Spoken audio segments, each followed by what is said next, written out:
welcome back to the First Time Homebuyer Show. I'm your host, Estee Klaassen. As you know, we have absolutely amazing content coming to you every night this week. We have Zamantungwa Kumalo with the Private Property Podcast. That's everything technical, talking home loans, everything you need to know before you purchase that investment or that property. And of course, if you're interested in farming or agriculture, Mbali comes to your screens every Tuesday and Thursday. And last but not least, Chad Viveros with the Home Shopper Show as he travels around South Africa finding amazing mansions, apartments that you too can invest in. But without further ado, I'm sitting with the absolutely amazing Neo Sibeko. Hi Neo, how are you doing today?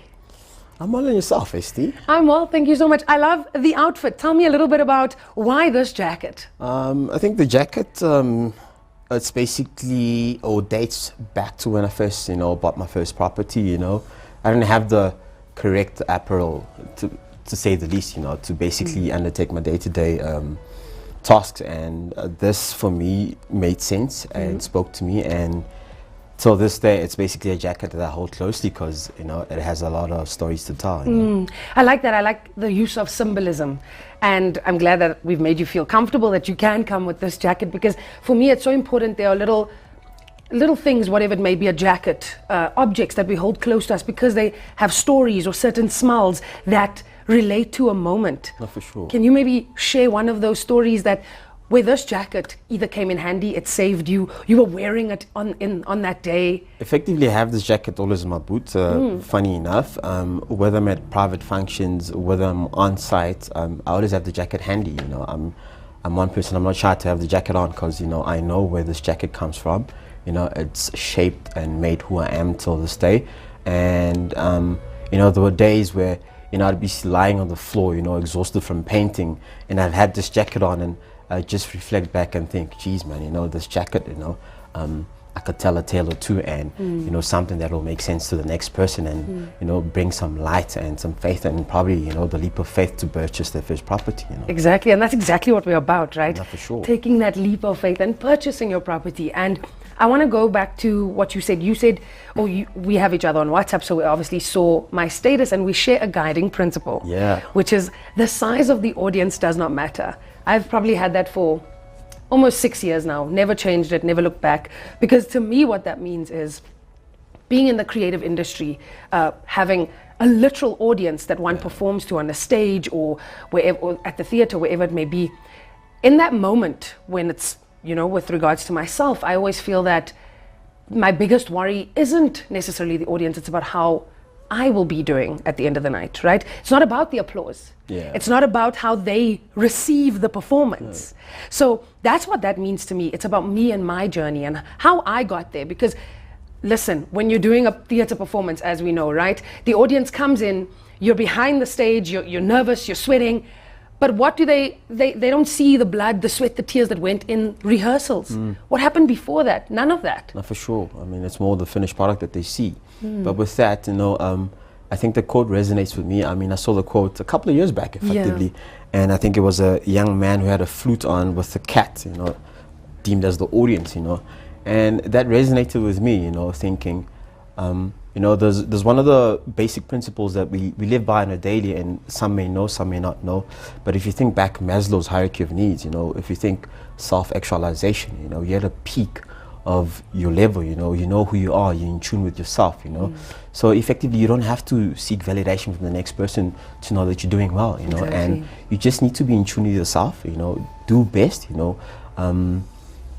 basically celebrate your small successes, and they propel you to do more. And that's why that whole quote actually resonates with me. Even if the small success is wearing this jacket today on the show, because you know what it holds, right? And you know that it's brought you to where you are. Exactly. And talking about, not seeking validation, and talking about the you, Neo, let's dive a little bit into that. Who are you at the core, and how did you get to where you are now, right? You've got a few properties at hand, and I know we're going to talk a little bit about your first time home buying experience, because that's what the show is about. And I'd love for you to hear Neo's story just a little bit later, because it's so real, right? He was very honest in our prepping of this interview, and I like that. So I'd like you to share that with the viewers just a little bit later. But tell me a little bit about Neo. Who are you at the core? And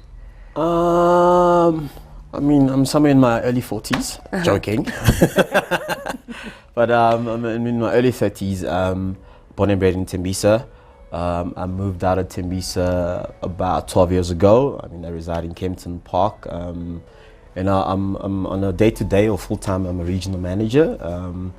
On the side of that, I mean, I have various prospects, I'm into property, I'm into logistics, and hopefully I'll venture into farming sooner or later. So I'm basically a person that's seeking to do more, offer more to the general public, to the next person that's trying to, do or probably follow the same path that we, followed, and basically, drop a little bit of seeds in terms of how to best, not necessarily best, fit into the whole path, but obviously there's various and diverse ways of going about it, and some of them may actually resonate with the person. So it's just sharing my experiences, my knowledge, and see what you can make of it. Right.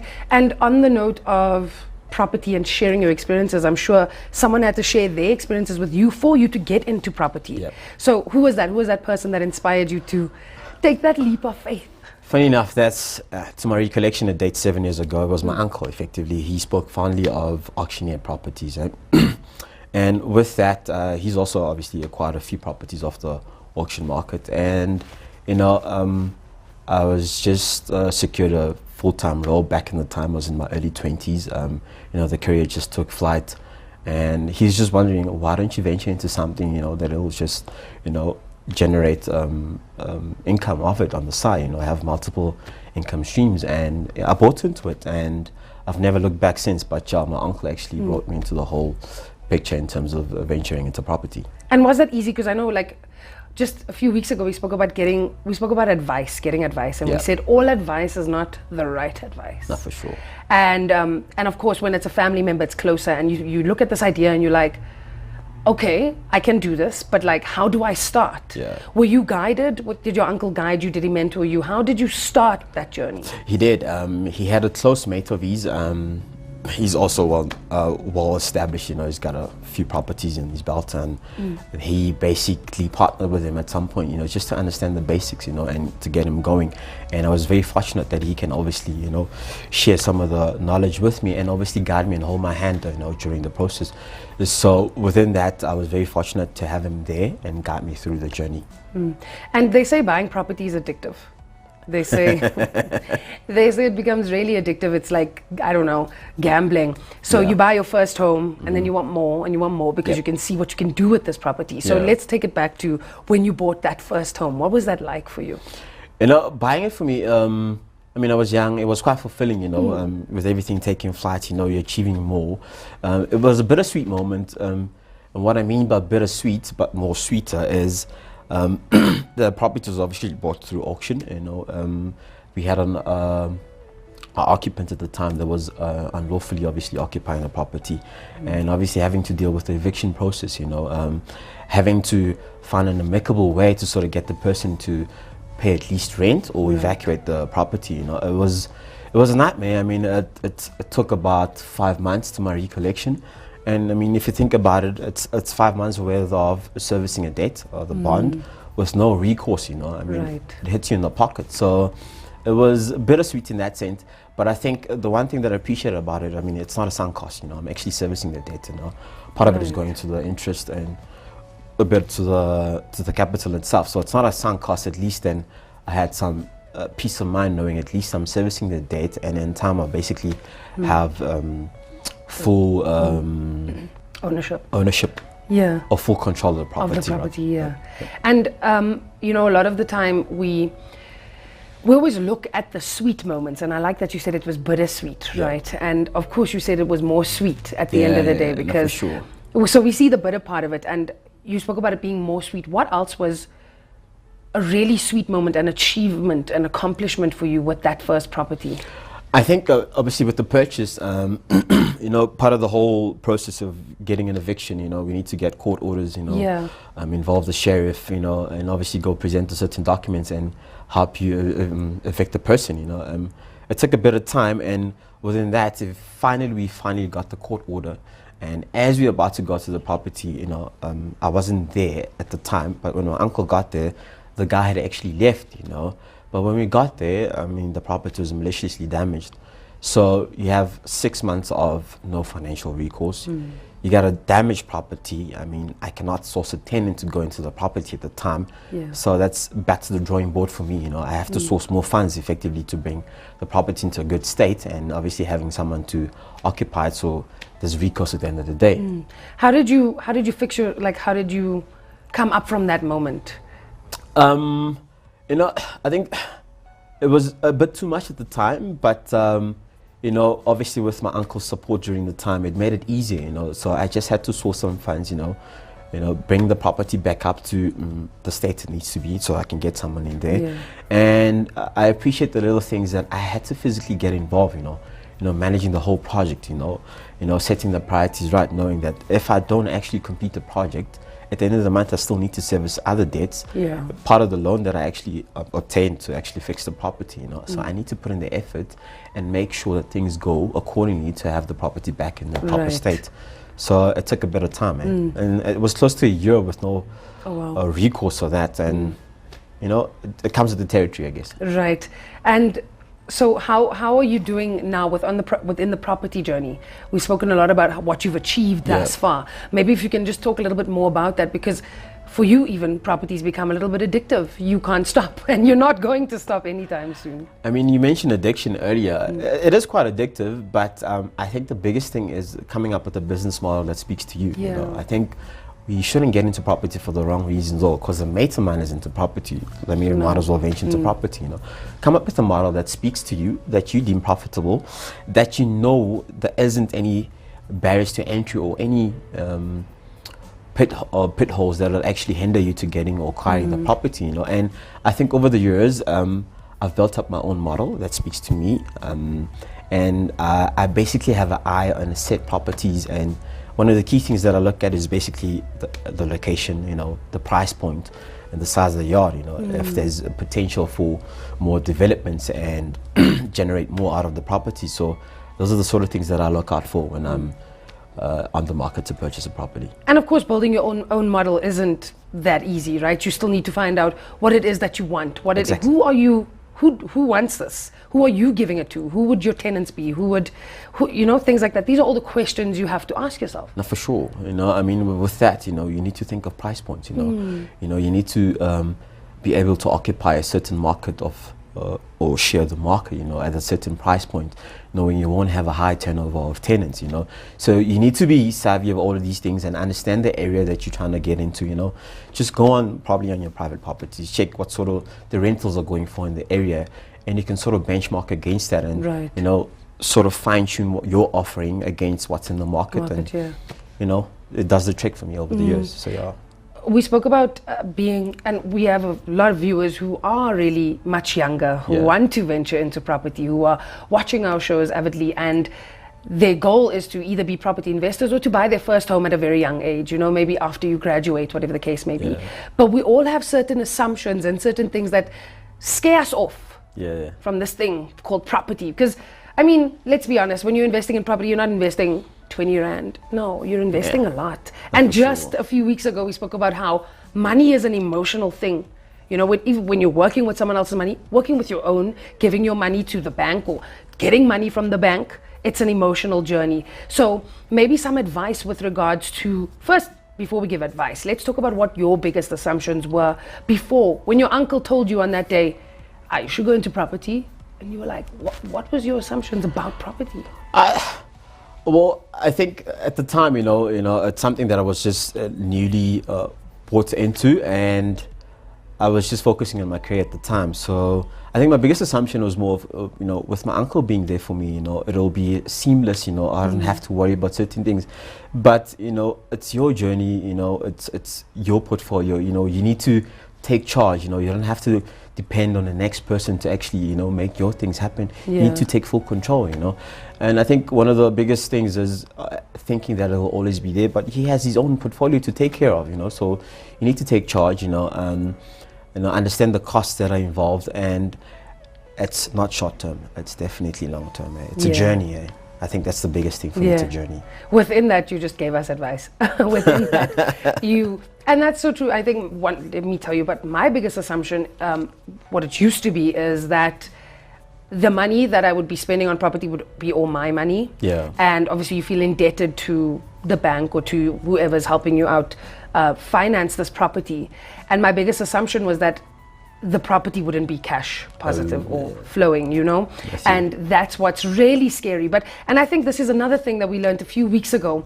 And I love that all these gems are coming into place and how they connect, is that you need to decide whether you're buying a first home or whether you're buying a property investment. Exactly. I think it's differentiating between the two, you know. With obviously buying a home, it's a safe haven, you know. You need to consider all those options, but when you're investing, it's more of an offering to the public, you know, and you're trying to occupy a certain market to the share of the market effectively, and, you know, make money of it. It's effectively why we're in it, you know, and create generational wealth, you know. At the end of the day, I'm looking to produce the wealth for my daughter, will in turn, you know, give it to the next generation. So that's how I see it. And before we do that, know what your business model is, right? Just don't just jump into it. I wanted to talk a little bit more about, so we've spoken in depth about the hardships and how difficult it was for you, but let's talk about the success. Let's talk about the accomplishments. I know that you've now ventured onto more properties, but you still have something that you can call that your home. And that's what's so important about the show and first-time home buyers, is whether you're a property investor, whether you are buying your first home, having that, I feel like a home is so powerful. We spoke about Maslow's triangle, right? Shelter. Exactly. It's definitely one of the most important things you need. So tell us about a little bit more of your accomplishments within the property sector. I think the biggest thing for me, which is the guiding principle, and obviously, you know, the source of truth for me, is having to define a business model. I think that's the biggest thing, you know, and I'm quite happy with what I've sort of modeled for myself that speaks to me, that I can better relate to and obviously take charge of. It took a bit, you know, it took years, you know, I mean, dating back 7 years, you know, getting to the next property, you know, having to build up on the savings, you know. I think more, especially being young at the time, you know, I really didn't save much, you know. I mean, I think one of the things that excited me then was probably getting more mods on my car then. That changed over the years, you know. I mean, you need to basically build up on the reserves, you know, pump that money to obviously fine-tune what you're offering to the general public, so that you make your business a success. And I think it's more of, I think the biggest thing for me is being not dependent on the banking economy, or the banking system rather, that's what they call it. Being dependent enough or able enough to actually, you know, just get onto any project whenever you want to, you know, without having any limitations or resources of anything of that nature, and just being self-sufficient in a sense where I don't have to depend on the banking system to get my things rolling. I think it's just building up on the reserves over the time, and, you know, the financial freedom, you know, so I can do what I need to do and actually evolve and expand on my portfolio. And I think it's so tricky because a lot of us don't, or we want to have our own funds so that we can, so that everything is ours, you know, so that whatever you're putting in, you're getting back. Exactly. And it's so difficult to do that, especially in this day and age with an entire pandemic. I mean, you know, and we talk about how you started off very young and there weren't many savings. There weren't. Yeah, and it was so difficult for you to do that. But I think that eventually, once you've approached the bank and now you've got the funding, and eventually you get to a point where the money is only yours, where what's returning, you know? I mean, it's a churn, and I think the biggest thing, you know, with being having, you know, the savings, you know, being financially savvy, is basically, my mom always said to me, you know, take care of the cents and the rands will look after themselves, you know. It resonates to me till this day, you know, but she finds me stingy for some strange reason today. For taking care of the cents. You know, but, you know, not even considering the fact that it's some of the values that she instilled in me, but yeah, you need to actually, you know, save a lot so you can fine-tune what you're offering. Exactly. And we talk about saving the cents and the rands will take care of them. So I like that. I'm going to use that. We talk about being financially savvy. And I mean, I look at my younger siblings, I look at my sisters who are still in primary school, and I'm like, are you guys learning how to be financially savvy. Yeah. So it's like it's left up to me now. You know, I now need to educate them how to. And just the other day, actually, we were talking about how there aren't enough programs like this or other platforms that teach these kids to be financially savvy. I wasn't taught that either, but I am grateful for the values and the lessons that my parents instilled in me. Yes, they may not have been direct and said, you need to save. No, it was little things that now make sense to me years later. Exactly. But it's, you know, if only I had listened earlier. No, for sure. I think we always pinch ourselves for that. Yeah, we do. You talk about, we spoke about your accomplishments, but I wanted to find out from you because I know there were hardships. It was a bitter moment, but more so sweet. So if you had the opportunity to do this again, what would you do differently? Or would you even do it? Would you change anything? I honestly don't think I would have changed a thing. You know, part of the whole journey was, you know, the lessons and the takings of the whole experience. You know, I think they shape you as an individual, and they guide you, you know, for future prospects. You know, and you can better apply, you know, those lessons into any other venture that you hoping to get into. So I wouldn't change anything, to be quite honest with you. The hardships is what builds us, right? Exactly. And we need that. You know, smooth seas never made great sailors. There you go. There you go. How it is, eh? I wanted to find out, we spoke about a lot of the lessons that you've learned, but I also just wanted to touch on some of the sacrifices you made. You said that being within the property sector it's a long-term journey. It's not quick. It's not in and out. You need to be committed and willing to go on this journey. What were some of the sacrifices you, Neo, had to make? I mean, I think the biggest thing for me is whether it be prized possessions, you know, leisure, going out, you just need to, you know, be in charge, you know, and there's a lot of sacrifices that come with it, you know. I mean, now that I think of it now, is if you can afford to pay off your next property, why not take that money and just pump it into the next project and make more money of it, you know. So it's still sort of sacrifices where you can easily, you know, have a property that's fully paid off, but you're thinking, nah, I probably wouldn't. I'd rather pump the money and make more money of it. And that's just how the whole thing is, you know, is make money and take that money and make more money of it. So you need to make certain sacrifices as you go and building your model. And I think the sacrifices, with regards to many of the stories I've heard, come right in the beginning. Yeah. And I think that's what's so important, especially for the young people who would like to get into property, is that be willing to make these sacrifices because you reap what you sow. Exactly. On the money. I wanted to talk, you speak about in your bio when you introduced yourself to me about passion and perseverance. Yeah. Right? The 2 P's. And that's what you've learned and that's what you needed to get through this journey, right? Yeah. How has that benefited you in the long run? Maintaining that passion. You know, we're in an entire pandemic and it's difficult for us to get up some mornings. It's hard for us to persevere every day. You know, we're not robots. So how do you maintain that passion and perseverance? I think it comes with being mentally strong, you know, and there's one quote that says, you know, be patient to start small while you're thinking big. You know, just thinking about that, it says a lot, you know, dating from when I first started to where I am, you know, there's building blocks, you know, to get where you need to be. And then from there you'll have the, you know, the freedom and, you know, the evolution and the resources to actually, you know, spread your wings, you know. So you need to be mentally prepared and just be in tune with yourself and know that at some point you will get there, but it's a journey, you know, it won't come tomorrow. Right. And let's take it back to our quote, you know, the size of the audience doesn't matter, it's about you.